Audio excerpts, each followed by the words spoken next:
Greetings, gamers! Welcome back to Retro Gaming Presents Star Wars: The Clone Wars. Dun, dun, dun, dun, dun, dun, dun. We need the music from like the opening of like Revenge of the Sith, or like the Danger on Christophsis. Yeah, that's what we need. Clone Wars we need episodes. Big Ray. Yeah. I am Dan, the Primarch of Retro Gaming here in Mattawan, New Jersey. I'm here with my buddy Sal Hello there. and my buddy Christopher. Hi. Hi. All the personality he brings. That was key for Roger. You should just give me a Roger. You're right. I dropped the ball. Now, can we start this over again? No, we can't because we are playing Clone Wars today. And as we're discussing this game, you'll be watching our gameplay. Yes, us losing. Overhead. Up. Whoa, spoiler alert. I know who's I knew Chris blamed. So let's go there. Let's not go there. Listen, I don't blame Sal. There's always frustration whenever we play this game because it challenges us. And it has one of the best parts about it. It does have multiple levels of play. And we did decide to go a little hard. We went to level 2? Level 2 out of a possible 4. With the intro of, Asajj is like the intro villain. So we kind of like as I often do, I like to default to Christopher for the quick explanation of how the game plays because it is a pandemic game, which some people are familiar with, but Chris will get you up to speed on how it plays. So it go in the Wayback Machine, and Matt Leacock designs a game called the Pandemic game, which is basically like 4 different viruses are taking over the planet. This is what's known as a pandemic system game, where it uses the same core concept, but in this case, we're going to skin it with Star Wars: The Clone Wars. So we play as one of the Jedi. Dan played as Mace in this one. You played as Aayla Secura, and I played as Anakin because somebody's got to play the good guy.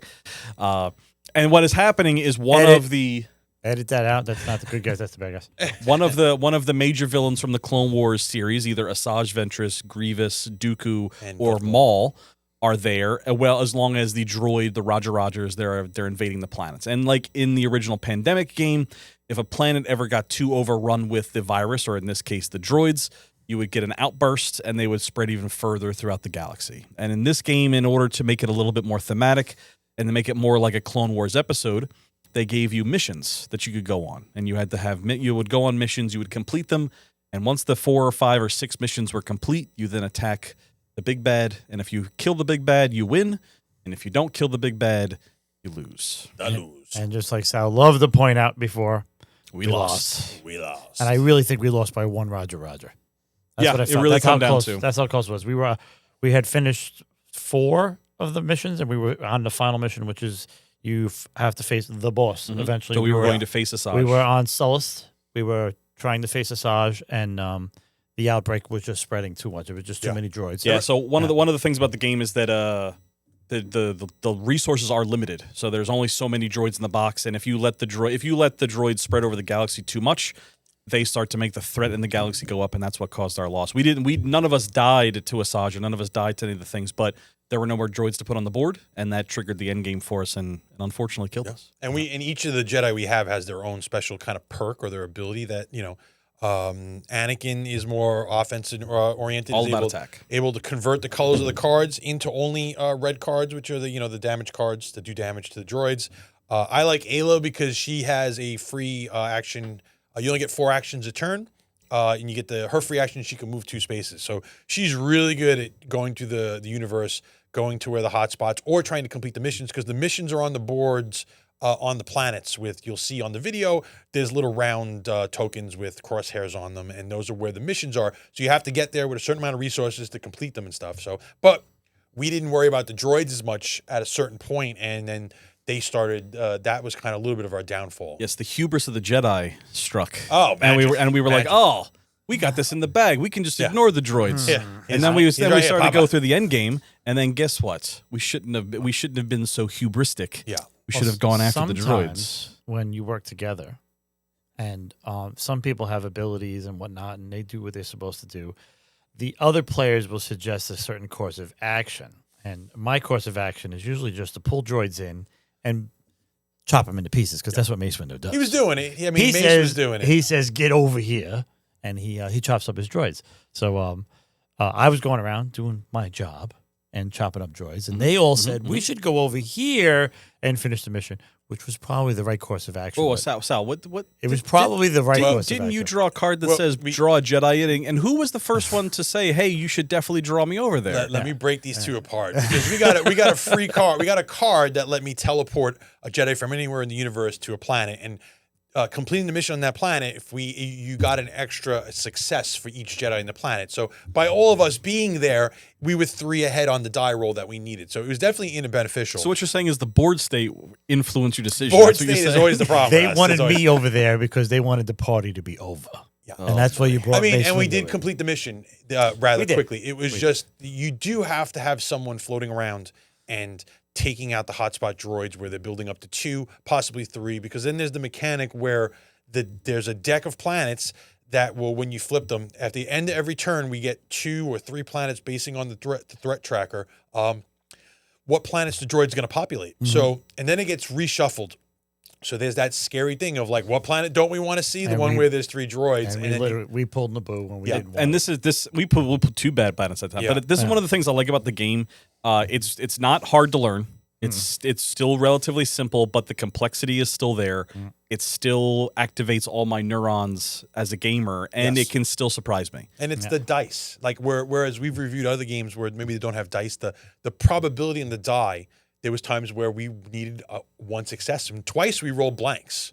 So Yeah. it is a game where, you do have to roll the successes you need, and you can mitigate that with the cards in front of you. But like, we've played games without dice, and it's just like straightforward. We're going, and like just knowing the probabilities there for this game, it's there. So And then you got the Asajj's, the villain deck. In this case, we were playing Asajj. Asajj's deck will occasionally force you to reshuffle the deck. Yeah. And then there's a whole nother set of randomness again. And that could really, in the end, that's what got us, because Yeah, we had to pull 3 We had to cards, pull and 2 3 of them were cards. bad for us. Yeah. If one of them was bad for us, we would have survived. yeah. But 2 of them were bad for us, and that caused us the end game. That's what I love about this game, though. Every time we play it, I can actually go back and look. It reminds me, sometimes, I hate to, FaZe is going to love this, but it reminds me of Flesh and Blood sometimes.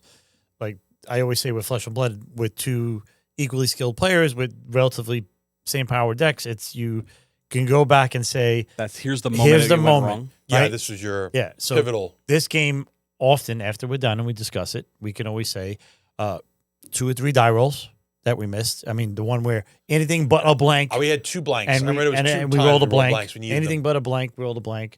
Rolling a 2 instead of a 3 that we needed would have got us that 1 droid 20 minutes later. Yeah. Right? You know? So but it's fun. I don't know. I find it challenging. I like the mechanics. I mean, all 3 of us love Star Wars. Yeah. It's tactile. It's got miniatures. Like, once again, there's, each droid, the Lucre Hulk, Space Hulk, not Space Hulk, the Lucre Hulk's ships are there for when the planet's been on the blockade. And Jedi miniatures are really good. Like, they're not, they're Yeah, quality. production value is really good. It's a Z-Man game, which is an Asmodee product, so it's got a level of we require this in order to be there. Yeah. Yeah. The cards have there's fluff on there. You got Padme, you got all the famous clones. Rex is in there. Bad Yeah, there's Batch a are special there. card, the Bad Batch. They're The Bad Batch guys are in there. and the And it's- artwork on It's them is unique really art. good. It's art Yeah. specifically for Unique. this game. Yeah. Original And that artwork. art's amazing on the cover there. So I mean, like, The minis are good too. They've been holding up.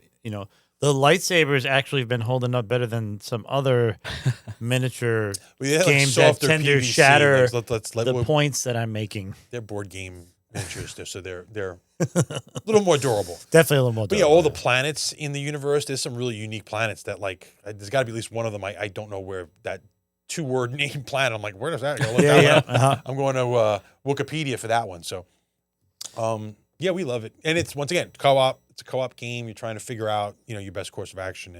And I'm sure there's one Jedi. There's probably one. I don't know which one it is. There's one Jedi we never play. But we never play Yoda because he's the worst person in the world. What? I have not played Yoda. There's one. There's That's someone's one I haven't played abilities yet. that, like, I find that, like, that's cool, but, like, I don't know why you would maybe take I them over the other always one. gravitate towards Mace or Obi-Wan.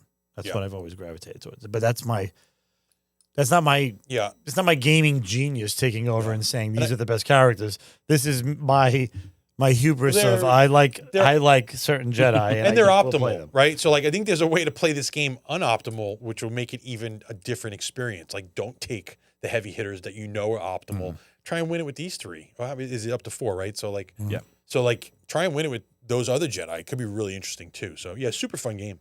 And the complexity changes with the player count.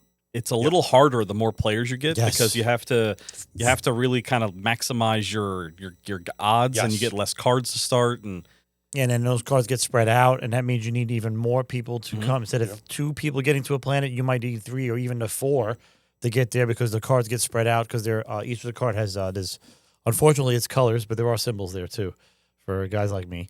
So with those cards being spread out, it gets even more difficult to get you all together because when we have it, the game forces us to cluster eventually, and then when we cluster, that's when it starts spreading. Yeah, that's like when the crap hits the fan. Yeah, it and I starts feel spreading like there's wildfire. one boss we haven't completed. I have to go back and look. I'm not sure if it's Dooku. I don't think we've ever done Maul. I think Maul was like the hardest of the batch. Isn't he the hardest one? I think he's the last one. He's the last one. So I think Grievous is number 2, Dooku's 3, and then Maul's the and fourth then Maul's one. the last. and then you got is that what's that? No, then within each character, there's those 4 levels of difficulty too, though, right? You could play them. Because the way the game scales, the base game happens all the same, but then you pick your bad guy that you play against, which has a scaling factor to it, and then the number of missions that you accomplish is going to be another one. And those missions are an entire deck of random missions that is going to be a location and something that you have to do while you're there. A number of resources that you have to hand in and add the dice total to success to complete the mission. And they all go off of Clone Wars episodes. So if you know the series, if you've watched the episodes, like one of them is the Battle of Christophsis, one of them is Zillo Beast. Cad Bane abducts Padme, and when you successfully complete that mission, you get Padme as a card out of the deck. But that's a legit Clone Wars episode that happened. Yeah, it's pretty spot on. So. And that's probably why we love it so far. And then for me, again, so I guess we'll just a quick recap of why I love it. It's always my number one thing, and that's replayability. I could play this game again right now. Like after we're done, we played it. You see us playing it. As soon as we lost, I was like, we need to replay it. Because I want to play it. We had to talk about it, so we couldn't. I want the win under my belt sometime. Yeah, we will be playing it again probably within the week, just so we get a win under our belt. Because this game it's that opponent you want to play.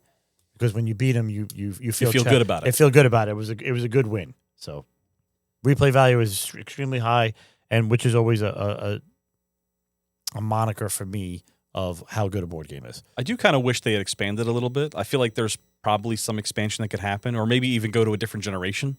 Yeah. I could see you doing this as the Rebellion era. Yeah. Maybe the Empire stormtroopers are the ones that are all over the planets, and the Rebellion's trying to kind of keep them back. Or it could be opposite. Yeah. The rebels are the ones that are on the planets, and the Empire's trying to keep them at bay. Yeah. That's probably not going to happen. But yeah. the other one might. It's very ISB. That's a very ISB conversation. It could probably it's a work. Disease. It could probably work. I mean, you do often call them terrorists. We're healthcare workers. But I would have liked to have seen another one. And Pandemic, there's 27 different versions of Pandemic, so I don't see why you couldn't have a second Star Wars We've version in actually there. played there's a World of Warcraft one for which we will play. Maybe that should be the follow up of this. Show them another Pandemic. Yeah, we game, could do that one. And it's interesting too because like that game has just a few different mechanics in the game, but it's still the core of Pandemic. and yet it feels new. Even though it feels different. It feels different. Yeah. It's the same core mechanic, but it still feels different. I feel like the Pandemic system could fit a lot of IPs and have a very, you could do a Walking Dead one, I mean, you could do a Fallout one, you could do, there's a lot of different like themes that you could put, but this fits the Clone Wars like perfect. And you have to have the Clone Wars TV show music playing the whole time in the background. It's just a must. Totally. Or better yet, we should get Ray to announce the game for us in the background. Oh my God. Every time we pull the planets, Naboo. Yeah. He could just do that voiceover. He does it so Attack good. on Naboo. Yeah. Just keep on doing it. That would be a great voiceover. Crisis on Naboo. Yes, exactly. While the music is playing, that would be freaking amazing. That's awesome. But yeah, check it out. It's one of those games that it's probably a favorite of mine. Well, again, talking about Star Wars games, our choices are sparse. So not many. Yeah. So this is without a doubt one of the best ones. You put it up there with. This would go up there with Outer Rim for me, for sure. And I would say that it's so in levels of complexity, I think it's one step above certain things. I think the Star Realms is easier. I think the Mandalorian game we reviewed a couple weeks ago is easier. This one's a little bit harder, but it really only takes one person to be able to run the game. The other people can be new as well. Yes. I think it is new person friendly because it's literally 4 actions and the actions are relatively simple. if you have one person at the table that's a board gamer, I think this could go with any level. So I think this could be a starter game for the right crowd, as long as one person knows what's going on. Yeah, and still entertain veteran players well Yes. into the life of the game. So yeah, definitely worth it. Again, similar to other games that we really, really like, you're always playing. Just even though it's not your turn, you're still fully engaged. Yeah, You're like you're planning strategy. Mhm. All right, you do this, you do that. Then when I go, I could do this, and you could do. It's just constant, and you're constantly communicating. You don't even know it. The time just flies by. Mhm. You could play this game for an hour and a half, and then feel like it was 10 minutes. So that more engagement. Anytime people are paying attention and really enjoying the game, that's just another good thing for a board game like this. yeah, and it's Star Wars. And Mic drop. That's it. And all right, I'm out. We'll see you later. Thanks for joining us. Have a great day. As always, we'll continue playing these games. I don't know what's next on the agenda. We'll find something similar. We'll basically still kind of in our wheelhouse of games that we know. Eventually, we'll start expanding into games that we don't know and newer games that are coming. And on that note, segue, there is a new Star Wars board game coming out. The Battle of Hoth. Oh, yeah, Battle of Hoth. Hoth. That's true. So, and that's miniatures. You know, it's recreating the Battle of Hoth. That's coming out. That's going to be an interesting game. I don't know how many players that is, but that's definitely something you're going to see us playing because that, once again, we're limited on the games we're going to have, and that's going to be one of those interesting games. So yeah, I mean, I would love to show them Imperial Assault, but then, That's the water deep of it all. we'll be back in that scenario again. Like, great game, go get it. Oh, you can't. I'm sorry. It's now an archived game. It's an arcade. You can come. If you have it, play it because you it's can come awesome. borrow Chris's. No, they can't. No, Yeah. that's right. You know what? I agree. You can play it with me. That's what we can do. Not if I'm around and I'm playing. You're not taking my spot. I love that game. Yeah. But yeah, so we got there is a new game coming, but we'll have to wait and see. Either way, Clone Wars, fantastic game. 10 out of 10 for me, without a doubt. Replay value is high. Easy to get. It's in print constantly. It's in print. It's on the shelves. It's everywhere. Currently. Don't jinx it, Salvatore. I already jinxed it once. You already jinxed it once. I said it in that He said it, podcast. and then Waterdeep was gone. Some So definitely check it out. If you're a local and you're in the store and you want to give it a go, give me a holler. We'll whip out a store copy and give it a go. So other than that, as always, thanks for joining us. Give Clone Wars a try and never stop gaming. do it. Roger. There it is. There. There it is. I was going to have you edit it back in if you didn't give me a Roger.